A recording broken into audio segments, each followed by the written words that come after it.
with Jesus. Jesus wants me to live an abundant human life. He wants me to have riches. He wants me to have more children so that I can bring them up in the Christian family values. I don't remember Jesus ever saying that what I want you to do is go get married, have families, have children, and together bring all of them, and I will take them into the kingdom of heaven.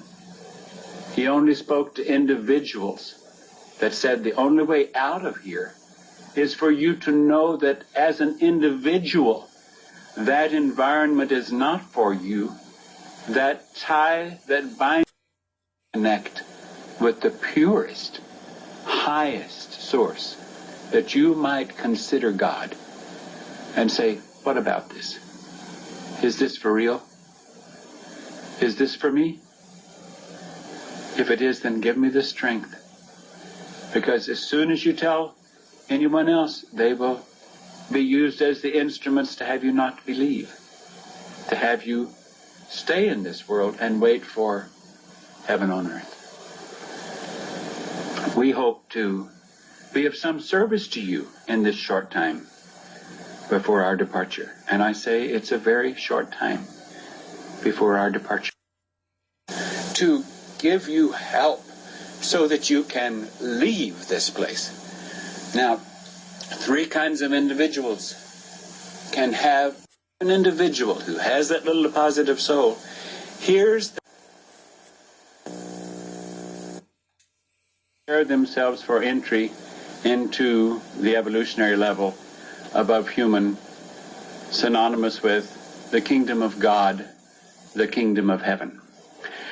We're going to talk to you about the most urgent thing that is on our mind, and what we suspect is the most urgent thing on the minds of those who will connect with us. We'll title this tape Planet Earth. Jesus wants me to live an abundant human that will survive the recycling. One type of individual is those individuals that have overcome their humanness enough that when the end of this age is complete, when the war is over, the spading complete, there's nothing left here except for recycling.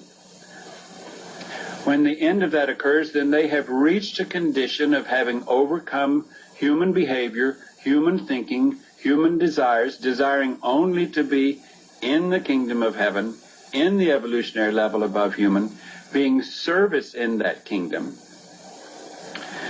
When they have done that to the degree that they are a match for a physical body belonging to that kingdom.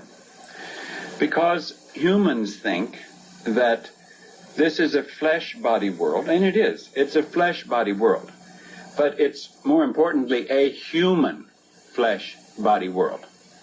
The kingdom of God, the kingdom of heaven, the evolutionary level above human, is also, they have bodies. I wouldn't say flesh bodies because it's different characteristics. But it's a physical body, and it's equivalent for that evolutionary level to a human body. It doesn't need the kind of fuel that you need. It's not a mammalian body. It doesn't reproduce. It's not male nor female. It probably would look like what you might consider a very attractive extraterrestrial. Now, most of the illustrations of extraterrestrials these days have been grotesque, looked like giant insects or slimy reptilians or eyes so big that you could fall into them. And an extraterrestrial that we say is a genuine extraterrestrial is not a fallen angel, is not a space alien. We see fallen angels and space aliens as synonymous. Fallen angels and space aliens as synonymous. And at the next level, the only real extraterrestrials have a body similar to human body, Human body was taken after the same design, the same form, except a human body was more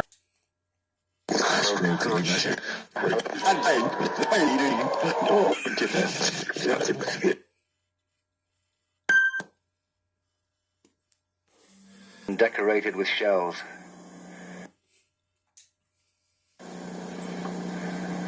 Yesterday I was permitted to visit the tribal burial ground, and it is an experience I can never forget. Immediately after a man has died, the corpse is smeared with grease and decorated with shells, put on a rough table and exposed in the village square. Relatives smeared in mud and clay sit by the body, holding its hands and feet and howling and lamenting loudly. The women mourners especially show no restraint in their mourning. They beat themselves with stones until the blood flows, cut off their earlobes and break their fingers. A mourning rite sometimes precipitates a bloody quarrel. Everywhere I looked, I could see grinning skulls, skeletal remains, and perched on a ledge sat several mummies propped in an upright position. They gave off a foul stench and were crawling with ants, caterpillars, and other vermin. The heads of the mummies were propped up with arrows, so that they retained a posture of awareness even in death. I felt as if I had somehow been transplanted back from the world I knew to a place where darkness and evil held sway. And I had little difficulty in imagining members of this ferocious tribe stalking the jungle paths and laying in wait for hapless members of neighboring villages, whereupon they would be killed immediately and brought back to be eaten.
wir Kraft geben, geben wir das Beste.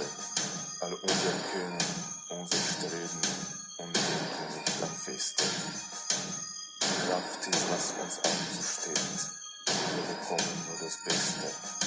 Wenn jedermann auch alles gibt, dann wird auch hier alles geben. Live! Everyone. My name is Researcher Miller. Vast area of infection SCP-610 covers. Containment is impossible. Isolation of the area has proved far more effective, and permission has been granted by the Russian government to establish a perimeter to keep people out of these areas under the guise of military operations. Should any organism displaying traits consistent with SCP-610 be sighted near this perimeter, then the established protocol requires it be engaged at range with small arms until immobile, then dispatched using incendiary weapons and munitions from as great a distance as possible. Any living thing coming in physical contact with an organism infected with SCP-610 is considered expendable and is to be immediately terminated and incinerated. Any persons coming within 3 meters of SCP-610 infected life are to immediately withdraw from the area, be isolated from the rest of the team, and subjected to medical examination using only remote techniques to determine if infection has occurred, and appropriate steps taken based on that determination. At present, the known infection vectors of SCP-610 spread seems to be focused on physical contact.